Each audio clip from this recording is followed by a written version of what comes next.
bonsoir. Merci d'avoir choisi Martinique la première ce soir. Mais qu'est-ce donc ce capital mental que l'on utilise sans s'en rendre compte et pourtant joue un rôle non négligeable dans notre vie? On la dénomme l'intuition. C'est cette toute petite voix, à peine audible, en réalité qui ne l'est pas, rattachée à l'émotionnel, nous offre la capacité de prendre des décisions en très peu de temps quand on veut bien l'écouter. Elle n'a pas toujours eu bonne presse, jadis. Considérée comme étant de l'ordre de la superstition, de la magie ou encore à la sorcellerie, il a fallu que les scientifiques, autres philosophes, voire même le monde spirituel s'y intéresse pour ce que l'on appelle communément sixième sens, radar intérieur, et j'en passe, puisse retrouver toute l'envergure qui lui convient. Pour échanger avec nous ce soir, Steve Tailamé, thérapeute holistique et agrégé de philosophie et de lettres. Donc, il nous parlera ce soir de l'intuition, notre petite voix qui a de grands effets. On saura un peu comment on pourrait définir l'intuition, en tout cas à quoi elle sert, la vision aussi, ou plutôt le regard philosophique à travers Descartes, Bergson et voire même Platon. Est-ce qu'on peut s'y fier? Elle nous sert à quoi? Et puis comment on sait aussi faire la différence entre l'intuition, voire même la raison, ou les pensées, etc. Il est avec nous ce soir, Steve Tailamé, en studio. Vous avez fait le choix du studio ce soir? Ah oui. Qu'est-ce qui s'est passé? Je trouve que c'est beaucoup plus convivial. On travaille ensemble, mais on s'était pas encore vus. Et... En plus, il me semble que votre rêve est exaucé parce que, bon, allez, je dévoile un petit peu les coulisses de Drive Back. Oui, avec tous les intervenants que vous entendez le soir. Et Steve Tailamé en fait partie. Il avait, c'est vrai, un vieux rêve, celui de faire de la radio. Donc, voilà, c'est fait finalement. Ben oui. Ce soir, on va parler de l'intuition. Alors, on dira pas que c'est un gros morceau, mais on dira plutôt que c'est un sujet que l'on va découvrir au fil de cette première heure avec vous. L'intuition, on en parle beaucoup, mais on ne sait pas vraiment la caractériser. On ne sait pas exactement de quoi on parle quand on parle de l'intuition. Et vous allez y ajouter un ingrédient supplémentaire, c'est la partie philosophique. Comment d'ailleurs les grands philosophes ont pu considérer l'intuition, quel rôle ils ont pu lui donner et comment ils pourraient la définir.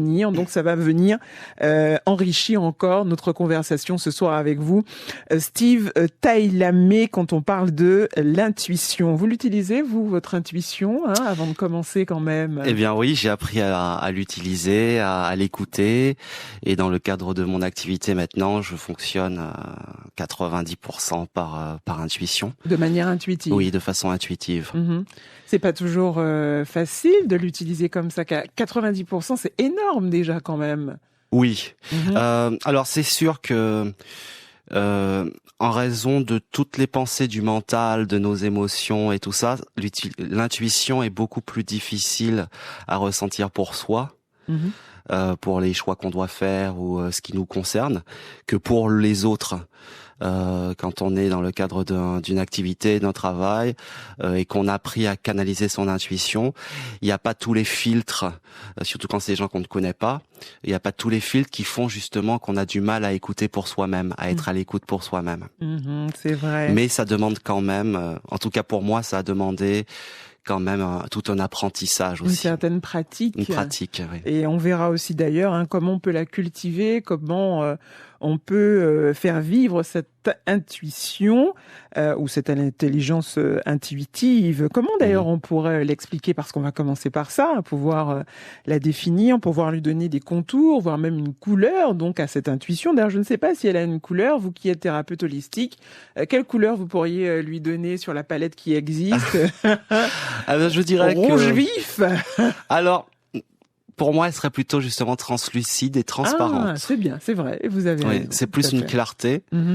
C'est vrai qu'elle peut prendre des colorations à certains niveaux, que je dirais peut-être plus rouge quand c'est des alertes, des choses comme ça.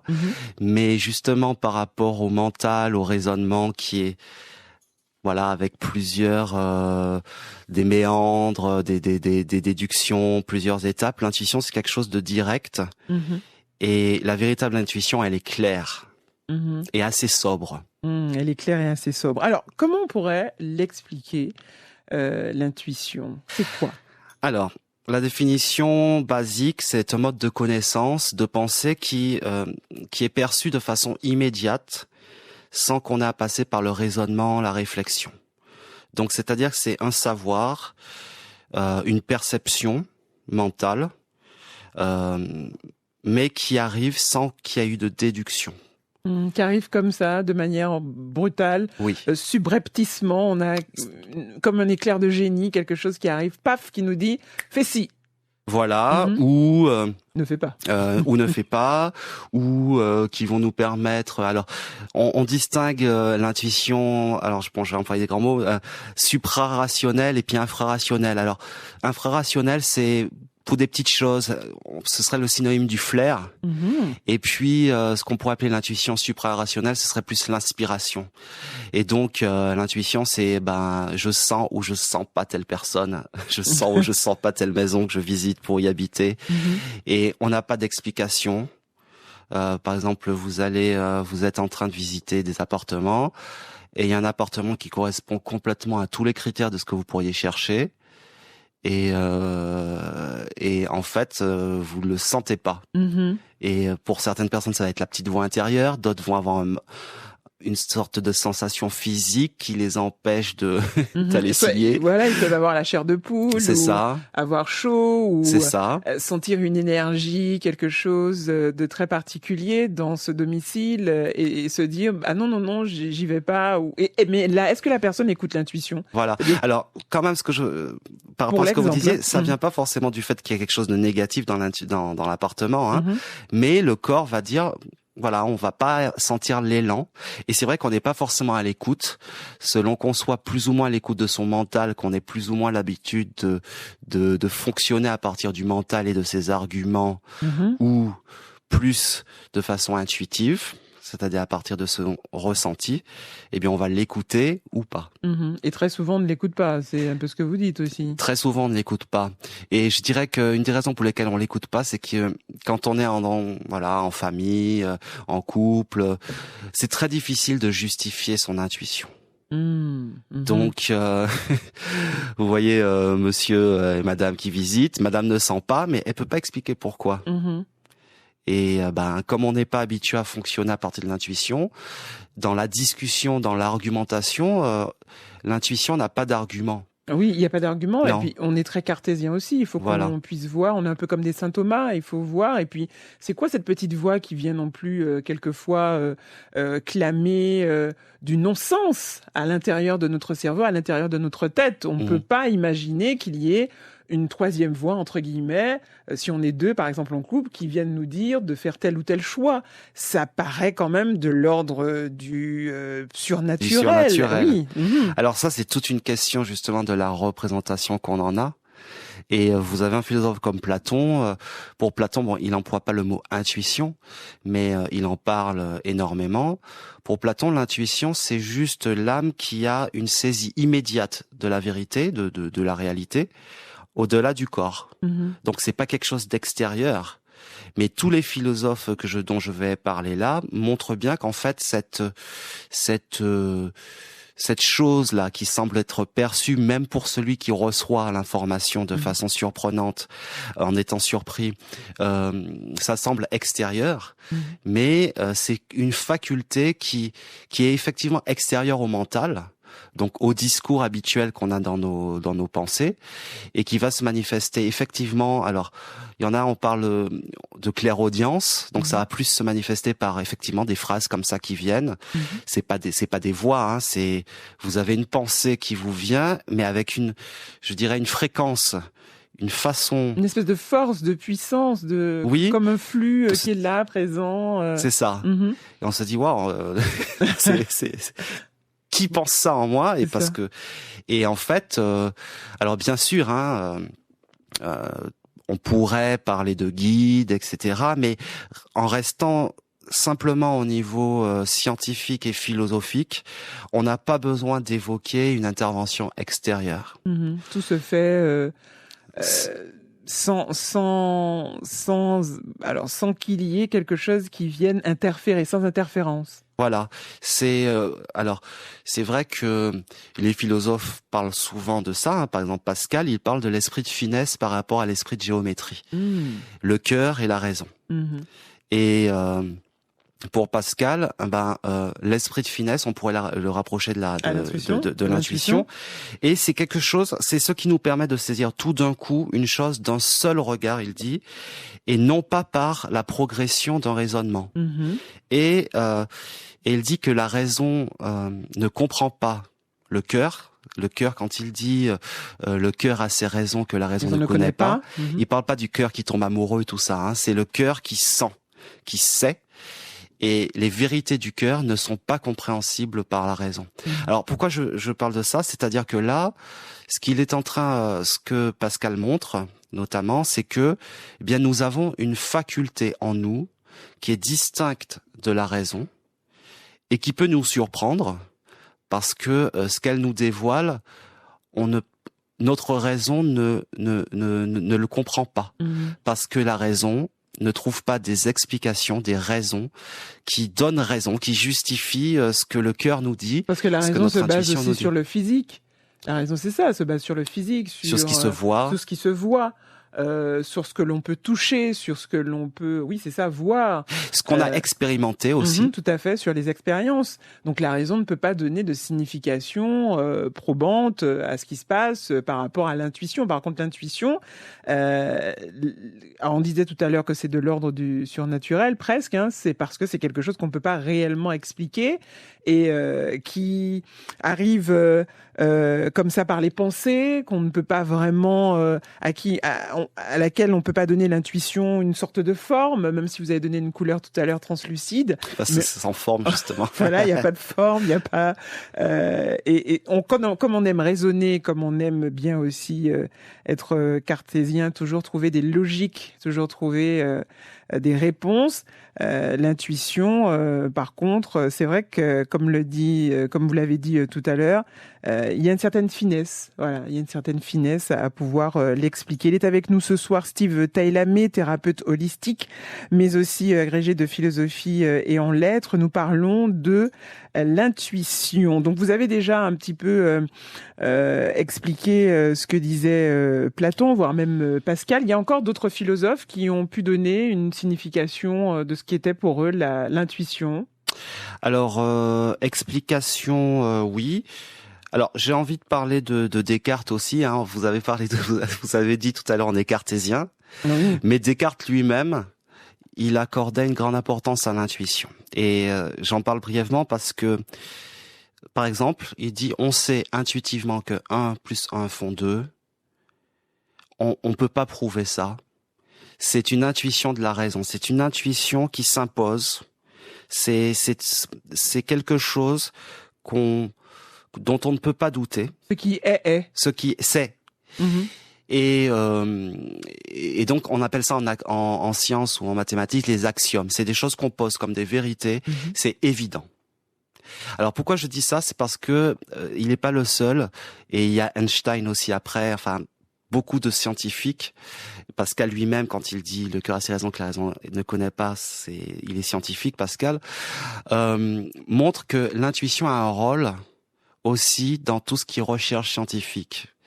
Par exemple, quand Platon lui-même, il disait que l'intuition, que cette connaissance est une saisie immédiate des choses, c'est dans la recherche philosophique, dans la recherche scientifique. À l'époque, philosophe et scientifique, c'était le même nom, les chercheurs de vérité. Et pourquoi je dis ça? C'est parce qu'on a une vision justement très surnaturelle. Hein. Alors, les artistes seraient plus dans l'intuitif, avec l'inspiration, des choses comme ça. Et puis le scientifique serait plus dans la rationalité. Mais en fait, dans la recherche scientifique elle-même, eh bien, il y a des fulgurances. Il y a des fulgurances, il y a des intuitions dans les recherches scientifiques. Et Einstein, il disait que, eh bien, c'est l'intuition et la raison fonctionnent main à main. Et il dit que la raison normalement est un serviteur de l'intuition pour un scientifique. Et il expliquait que on a créé une société qui honore le serviteur, c'est-à-dire la raison, plutôt que de reconnaître que vraiment cette raison, elle est au service d'une intuition. Donc il y a cette notion de génie. Et si on revient un petit peu à Platon et puis à des spiritualités, finalement, on pourrait se demander si ne pas vivre à partir de l'intuition, ce n'est pas non pas vivre en étant à l'écoute de quelque chose d'extérieur, mais dans une sorte de reconnexion à ce que Platon appelle l'âme, qui sait. L'âme qui sait, ou à soi. Ou Simplement dit. Voilà, à soi-même. En développement personnel, c'est ce qu'on dirait. C'est ça. Voilà, en développement personnel, on dirait à soi, au soi-même. Mais c'est ça, oui. À cet être, à cette présence en continu, qui évolue, qui vit, qui mute, qui change. Oui, et puis je dirais aussi dans le cadre donc de la thérapie, du développement personnel et de la philosophie aussi, de ce soi-là, de ce moi qui est justement libre, en tout cas qui n'est pas dépendant, qui n'est pas prisonnier de tout ce qu'on appelle les représentations, les projections, les peurs, les illusions, les croyances figées. Qui font, c'est toutes ces choses-là qui nous empêchent d'être à l'écoute de notre intuition. Ça vient brouiller. Ça vient brouiller, ça nous met en conflit avec ce qu'on peut entendre intuitivement ou ressentir intuitivement. Et justement, tout un travail en thérapie holistique, en développement personnel, coaching spirituel, énergétique, tout ça, c'est justement de réussir à, au fur et à mesure de couche en couche, lâcher, libérer tout ce qui fait justement qu'on n'est pas en adéquation avec ce soi là dont vous parlez, qui du coup est complètement à l'écoute de l'intuition, enfin de lui-même. Mais vous parliez tout à l'heure d'expérimentation. Tant qu'on n'a pas expérimenté, on peut pas vraiment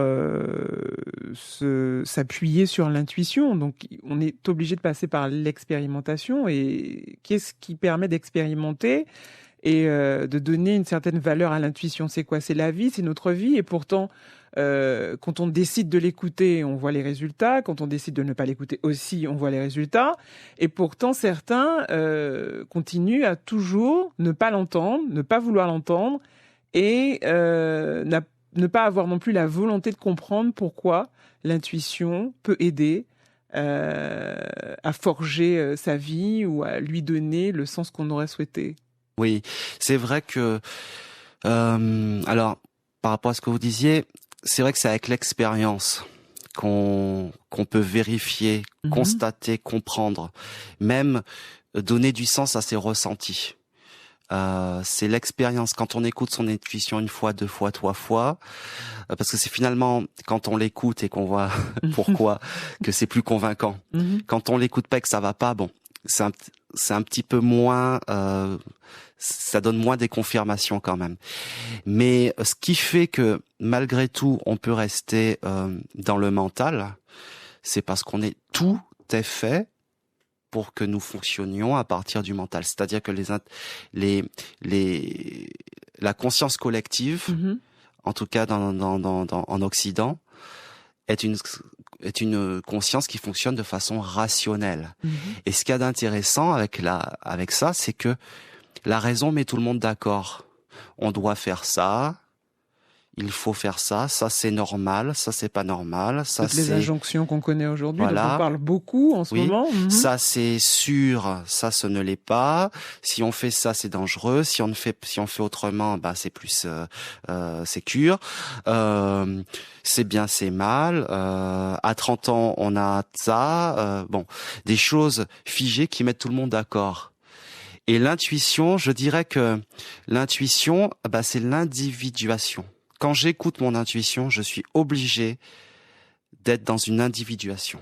C'est-à-dire que je vais être amené à faire des choix que je ne vais non seulement pas pouvoir m'expliquer, parce que je ne sais pas forcément où ces choix me mènent, mais je sais qu'il faut que je les écoute. Alors, là, on est dans le cas de quelqu'un qui a décidé de suivre son intuition. De suivre son intuition et de prendre en compte ce qu'elle dit. C'est ça? Oui. Quelqu'un qui change, allez, on peut imaginer, quelqu'un qui change totalement de travail ou qui se reconvertit ou qui a envie d'avoir soit un peu plus de bonheur dans la vie ou de complètement changer même son attitude au sein de la société, au sein de ce qui se passe à l'extérieur, et soit qui veut se recentrer sur soi ou soit qui a découvert que l'intuition pouvait être une bonne boussole pour elle. Et cette personne-là, en l'occurrence, rationnellement, ce n'est pas tellement la peine qu'elle essaie d'expliquer, surtout à des personnes qui ne fonctionnent pas à partir de l'intuition. On peut comprendre que quelqu'un suive son intuition quand on suit la nôtre, et on peut comprendre qu'on ne comprend pas ses choix. Mais des personnes, si on a en face de nous, si on est dans un contexte où les personnes sont plus dans une mentalisation et donc une certaine forme de normalisation, on s'épuise en fait à chercher à expliquer. Parce qu'en fait, on est incapable d'expliquer. Oui, c'est ça. C'est la petite voix qui vous dit, parce qu'il y a tellement d'exemples, c'est la petite voix qui vous dit, vous arrivez à un stop et vous dit non, tourne à droite. Ouais, exactement. Absolument, elle vous dit tourne à droite. Vous avez ça, Claudine. la petite voix, et pourtant, vous avez l'habitude de prendre la route de gauche, c'est-à-dire que vous avez l'habitude de faire à gauche. Mais là, aujourd'hui, vous arrivez au stop et la petite voix, celle que vous entendez dans votre tête, à qui vous pouvez donner une sorte de forme, vous dit prends à gauche. Voilà. Et vous l'avez bien dit tout à l'heure, ce n'est pas un mot, c'est des fois une phrase ou c'est des fois on vous dit d'aller à gauche, mais vous savez pas pourquoi. C'est ça. Ou aller à droite pour l'exemple que je prends, vous savez pas pourquoi on vous dit d'aller à droite. Alors, on dit parce que c'est pas vraiment. Voilà. On l'a ce soir donné, on lui a donné un nom, sixième sens, on l'appelle aussi l'intuition, le ressenti. Voilà, le ressenti, le radar intérieur. Intuition, boussole. Moi, j'ai dit GPS. Voilà, GPS aussi. Je disais ça tout à l'heure pour guidance. On peut dire guidance aussi. Intérieure. Intuition, notre petite voix qui a de grands effets. C'est le thème de notre première partie de ce soir avec Steve Tailamé. Je disais, pour quelques exemples, il y en a d'autres encore, peut-être que nos auditeurs pourront nous donner quelques exemples à travers notre standard, donc 0596 63 23 23, mais aussi par ligne WhatsApp au 17 88 60, la ligne de Drive Back où vous pourrez laisser vos témoignages, voire même quelques suggestions par rapport à nos thématique. Donc oui, qu'est-ce que vous vouliez ajouter avant d'écouter un peu de musique? Je voulais juste dire par rapport à votre exemple, ce qu'il y a d'intéressant dans cet exemple, c'est que vous pouvez, une fois arrivé chez vous, comprendre pourquoi il fallait aller à gauche plutôt qu'à droite. Vous apprenez qu'il y avait un accident ou je sais pas quoi. Vous pouvez aussi sur le chemin rencontrer quelqu'un. Vous pouvez, sur le chemin, vous rendre compte qu'il y a le supermarché par là et qu'effectivement, il faut que vous passiez faire des courses, mais vous aviez oublié. Puis vous pouvez passer à gauche, arriver chez vous et ne jamais savoir pourquoi il fallait passer à gauche. Et il n'y a pas de souci.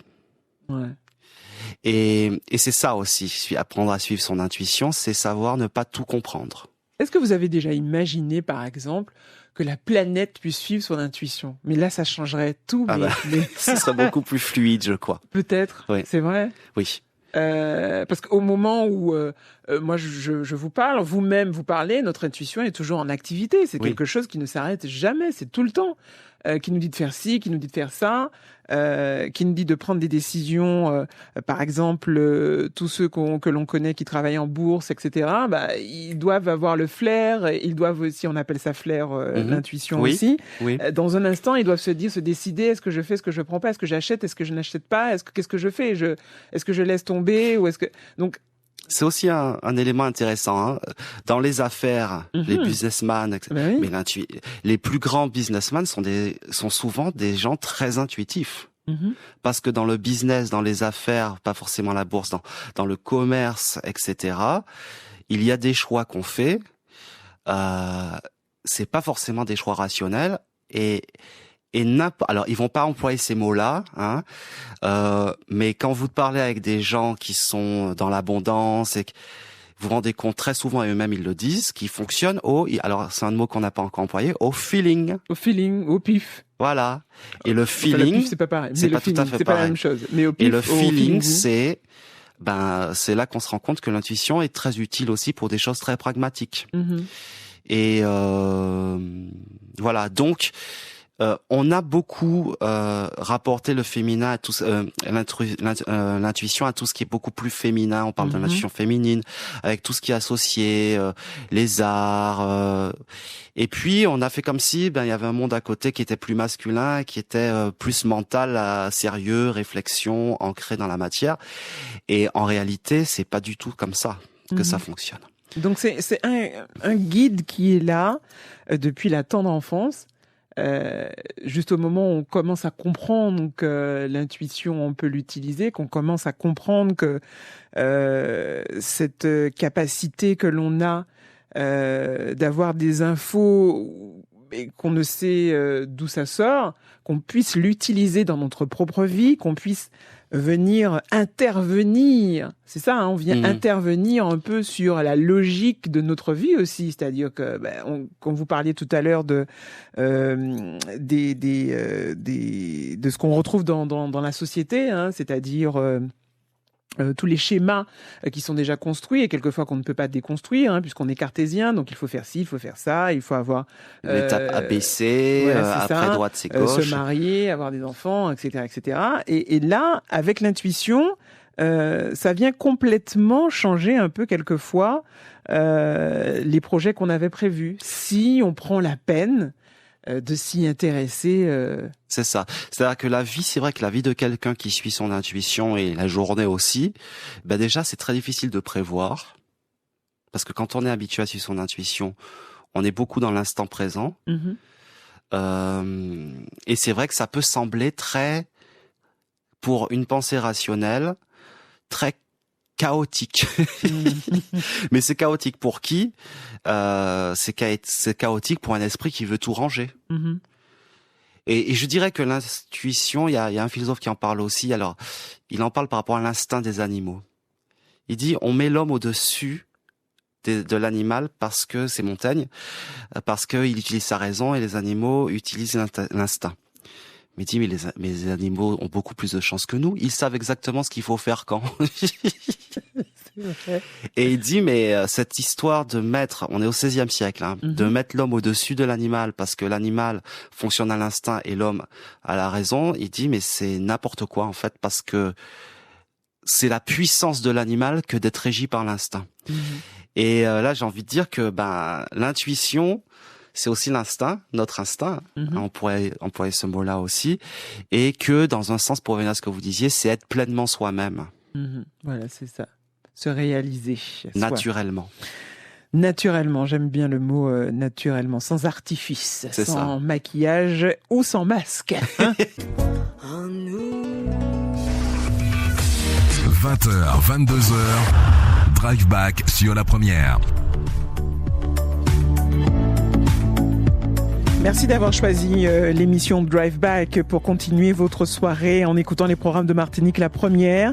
L'intuition, notre petite voix qui a de grands effets. On a donné un peu la définition de ce qu'était l'intuition, comment on pouvait l'expliquer, quel était le regard aussi de certains philosophes, hein, comment ils ont pu la définir quand ils parlent de l'intuition. On verra aussi à quoi elle nous sert, cette intuition, cette intelligence intuitive. Est-ce qu'on doit s'y fier? On a déjà dit quand même quelques mots sur l'intuition féminine et puis comment on sait d'ailleurs que c'est bien l'intuition qui nous parle et comment on peut la reconnaître. La définition la plus simple, c'est vous êtes dans un bus et la petite voix vous dit non, prends le bus qui vient après. Ou n'arrête pas le bus qui vient à toi en premier, prends plutôt le second. Oui. Voilà, c'est un exemple encore de ce GPS, voilà, qui est là et qui vous dit quoi faire. Voilà. Et pourtant, non, on se dit non, je prends le bus que je veux. Je suis pressé. On peut lui répondre, c'est ça. Je suis pressé, mais non, mais qu'est-ce que c'est que cette histoire? Qu'est-ce que c'est que cette histoire? Je prends le bus que je veux. Vous allez mais vraiment pour des petites choses, des petits détails, hein. L'intuition vous dirige, enfin. Rentre dans ce magasin de porcelaine, vous n'avez absolument pas envie d'acheter de la porcelaine, et puis quand vous y allez, vous rencontrez un ami d'enfance que vous n'avez pas vu depuis 25 ans, et des choses comme ça. Ou va à telle conférence, ça vous intéresse moyennement. vous y allez, mais là vous faites une rencontre où effectivement rationnellement le sujet ne vous intéressait pas particulièrement, mais finalement il y a quelque chose, même 3 phrases qui vont faire des déclics. Donc c'est ça en fait l'intuition. On a l'explication qu'après coup, la plupart du temps, et parfois on ne l'a pas, parce que il y a quelque chose. Ce radar-là, il est beaucoup plus global. Alors, j'avais dit elle sert à quoi, mais on pourrait dire plutôt elle permet quoi dans la vie de quelqu'un. Au début, quand j'ai fait l'introduction de cette émission, je disais qu'elle a une importance quand même dans la vie des êtres humains, mais elle permet de faire quoi? Elle agit sur quoi? Est-ce qu'elle façonne la vie vraiment de chaque individu? Vous parlez d'individuation, oui. C'est un peu ça. C'est quoi ce rôle qu'elle a au cœur de la vie de chacun? Eh bien, je dirais dans le cadre pour des personnes qui apprendraient à vivre au fur et à mesure à partir de leur intuition, elle devient progressivement un guide, c'est-à-dire un guide. Elle permet d'être soi-même et donc de se libérer de tous les autres petits radars qu'on avait, les jugements, les a priori, les présupposés, les on-droit, les on-dit, etc. Qui, tant que on ne commence pas à apprendre à être dans son intuition, à l'écoute, eh bien nous guide pareil. Elle nous dit, l'intuition, de n'écouter qu'elle et de ne pas écouter le chant des sirènes qui viendrait à nos oreilles, qui viendrait à notre esprit. Alors qui viendraient à nos oreilles, mais qui sont déjà surtout dans notre tête à partir d'un mental qui ne réfléchit qu'à partir de ce qu'il connaît, qu'il a déjà entendu, qu'il a déjà dit, et qui fonctionne en roue libre. C'est vraiment tout l'intérêt d'ailleurs de la méditation ou de toute pratique qui permettent de déconnecter du mental. Donc que ce soit méditation, genre déjà des activités où toutes ces pensées intrusives. C'est ça. C'est de finalement nous déconnecter suffisamment du mental pour qu'il y ait émergence de cette clarté qui peut être fulgurante, qui peut s'installer progressivement. Oui. Et donc l'intuition nous libère. C'est la question que j'allais vous poser, c'est ça. Mais c'est un cercle vertueux parce que plus on apprend à l'écouter, plus on a confiance en elle, et plus elle s'écoute, il est facile de l'entendre. Et c'est vrai que là on parle de l'intuition, mais c'est vrai que comme vous disiez tout à l'heure, ça veut dire simplement qu'on est de plus en plus à l'écoute de soi-même. Oui, c'est ça. Et vous l'avez remarqué de nos jours, que les gens, par exemple, écoutaient de plus en plus leur intuition, parce qu'on parle beaucoup de développement personnel. Oui. Que c'était quelque chose qui aujourd'hui était, enfin, on ne va pas dire dans l'air du temps, mais au moins on sait ce que c'est. Voilà. Quand on parle d'intuition, on ne savait peut-être pas il y a quelques siècles de cela, mais là aujourd'hui on sait réellement, on connaît la définition, et puis en plus il y a pas mal de synonymes qui viennent aussi définir ce qu'est l'intuition. Donc de plus en plus vous avez l'impression, par rapport aux personnes qui viennent dans votre cabinet, qu'ils font attention à cette intelligence intuitive, qu'ils prennent vraiment en compte, qu'ils la considèrent faisant partie intégrante de leur vie? Alors oui, effectivement, ce que vous dites, c'est vrai. Je pense que on parle. Il y a une forme d'éveil, il y a une forme de prise de conscience. Oui, on parle aussi de la déconstruction de la cellule familiale, un petit peu, etc. C'est vrai que ça a ses côtés douloureux, mais ce que ça crée aussi, c'est de plus en plus, les gens sont en mesure d'apprendre à penser par eux-mêmes et de faire des choix qui sont distincts d'un clan. Voilà. Donc déjà, il y a cette autorisation qui est beaucoup plus forte d'être à l'écoute. Je veux dire, dans une société traditionnelle, on n'attend pas d'un jeune homme ou d'une jeune fille qu'il sente intuitivement qu'il doit épouser, quoi. C'est le mariage arrangé. Bon, c'est un peu l'extrême. Et là, voilà, aujourd'hui, et puis c'est sûr que, par exemple, il y a effectivement toutes ces pratiques de méditation qui se vulgarisent, de méditation pleine conscience, où beaucoup de personnes ont déjà pu expérimenter comment, après un protocole de 21 jours de méditation tous les matins, au bout d'une semaine, ils avaient une pensée beaucoup plus claire. Et donc, c'est sûr que là, on est quand même dans ce changement de paradigme où hommes comme femmes, mais c'est vrai que c'est plus des femmes pour l'instant quand même, mais ça avance aussi pour les hommes aussi. Il y a cette, je dirais, l'intuition n'est plus du tout perçue comme quelque chose justement de supranaturel, bizarre, etc. Oui. Au fil du temps, l'intuition, on peut aussi la développer. Vous avez parlé de la méditation. Voilà l'une des choses que l'on peut pratiquer. Donc la méditation, on peut commencer par 2-3 minutes et puis après augmenter. Voilà la cohérence cardiaque. C'est ça, voilà la cohérence cardiaque, une forme de respiration, c'est ça, pratique respiratoire. Très simple, vous comptez jusqu'à 5 en inspirant, et comptez jusqu'à 5 en expirant. Avoir des moments de calme aussi, pour taire le mental. Tout ça est fait pour taire le mental, pour laisser de plus en plus de place à l'intuition, à votre petite voix, à la boussole, au guide, comme vous pouvez l'appeler. On l'a appelé instinct aussi tout à l'heure. Parce qu'on sait aussi, j'ai pu lire ceci, que l'intuition ne ment jamais. C'est-à-dire ne nous trompe jamais. Alors, c'est intéressant, oui. Alors, l'intuition ne nous trompe jamais. Alors, c'est vrai que là, c'est... On peut être content en disant ça. Mais vous mettez un bémol, c'est ça? Vous dites mais. Parce que l'intuition ne nous trompe jamais, mais on peut prendre des pensées du mental pour de l'intuition. Alors ça c'est bien, ça vous allez nous dire ce soir, nous démontrer comment faire la différence entre. Parce que vous avez des gens, quelqu'un qui veut croire quelque chose, vous dire mon intuition m'a dit non, c'est juste son mental qui lui. Parce que la pensée, la phrase que l'intuition vous dit et la phrase du mental, ça se ressemble, hein. Ça passe par la pensée.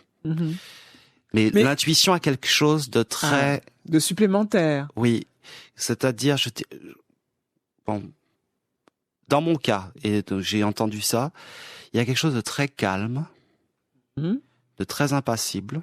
Par exemple, quand vous disiez tourne à gauche, c'est pas tourne à gauche, vous voyez? Bon, parfois ça peut avoir cette forme. C'est pas agressif, c'est pas... Il y a une espèce une sorte de légèreté. Tandis que les pensées du mental, c'est un peu plus lourd, ça prend appui sur des peurs souvent, et puis il y a des explications, on trouve facilement des raisons pour ces pensées. C'est presque religieux, est-ce qu'on pourrait dire ça? C'est ça? L'intuition?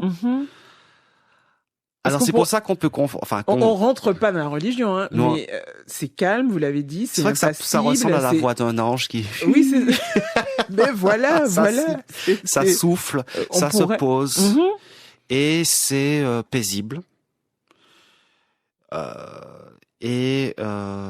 Donc effectivement, alors ce qui fait qu'on peut se dire très facilement c'est mes guides et après tout pourquoi pas, il y a aucun souci, c'est que l'intuition s'impose avec beaucoup de légèreté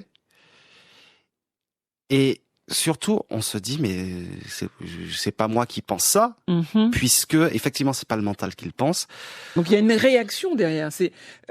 Ça provient quoi du sens émotionnel, du côté émotionnel. Quand on a une intuition, il y a quand même une émotion derrière. C'est-à-dire qu'on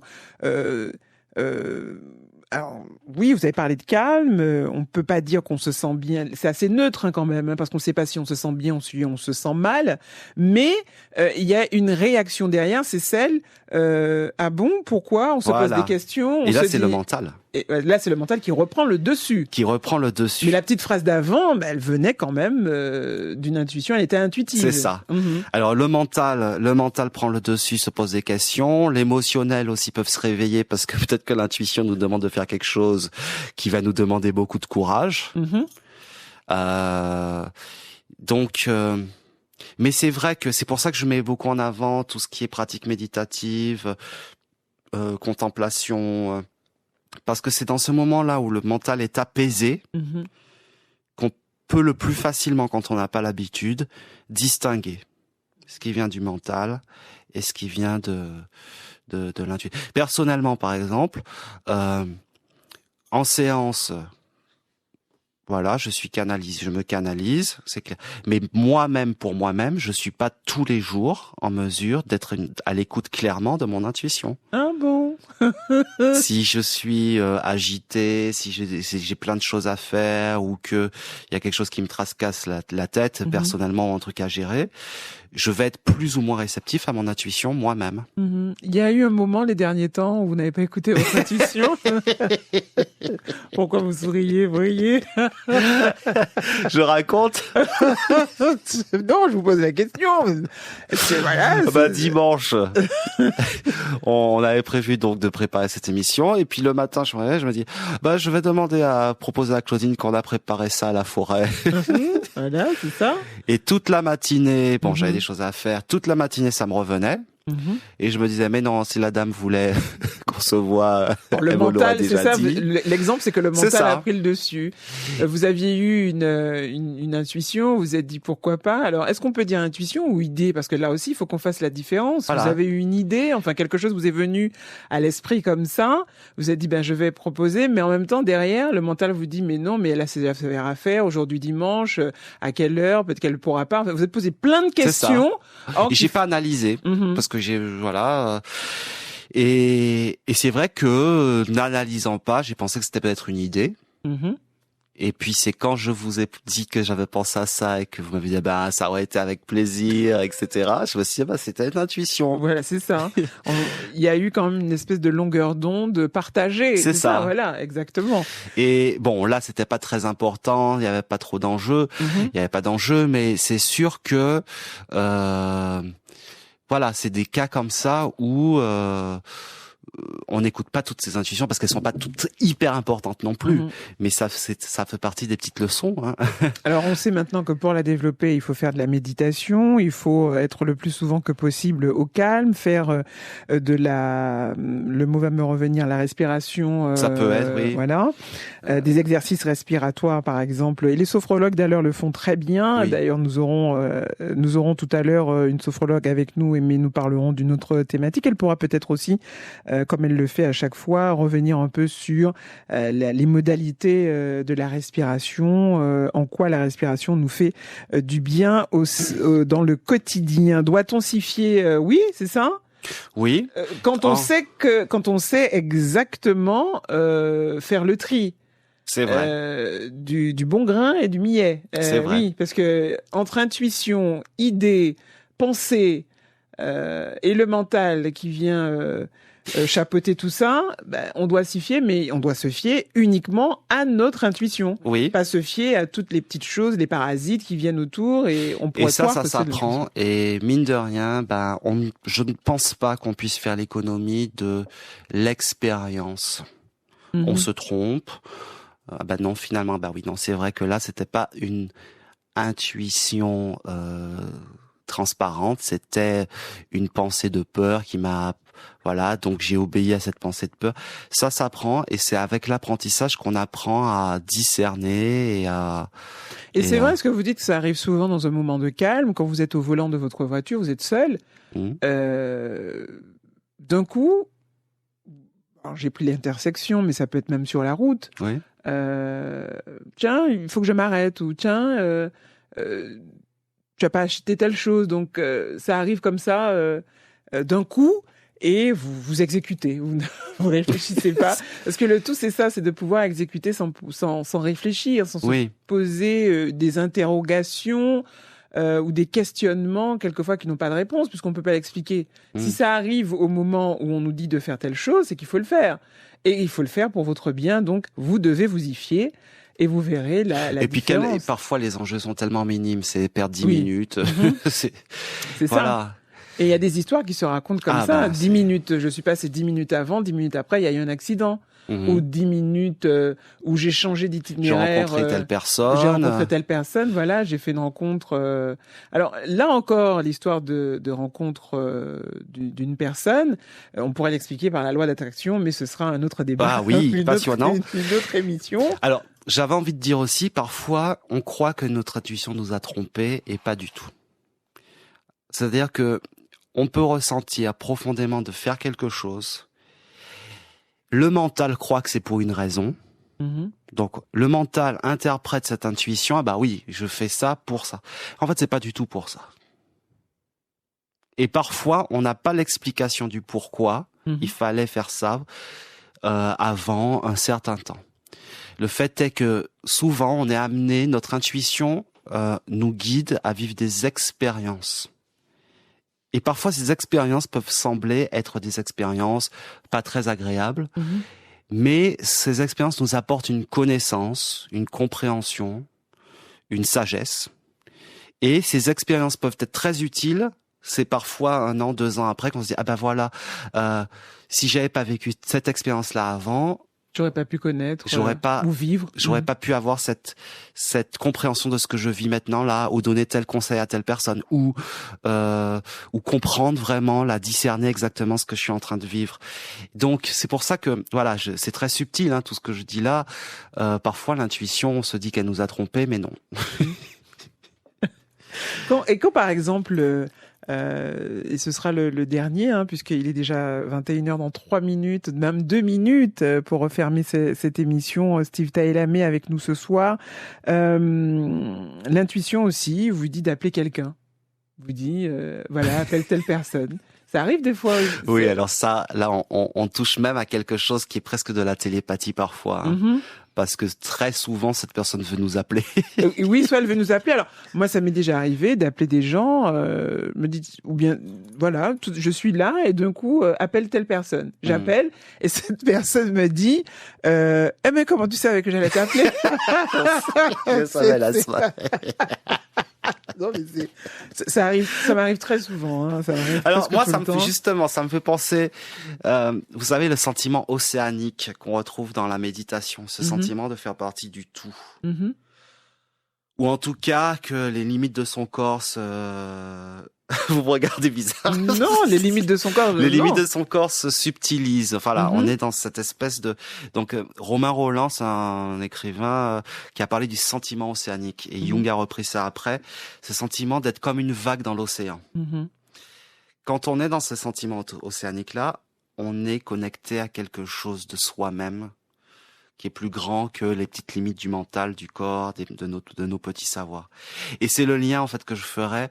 L'intuition, effectivement, nous met très fortement en connexion avec les autres. Et c'est pour ça que vous me disiez un monde où tout le monde vivrait avec son intuition.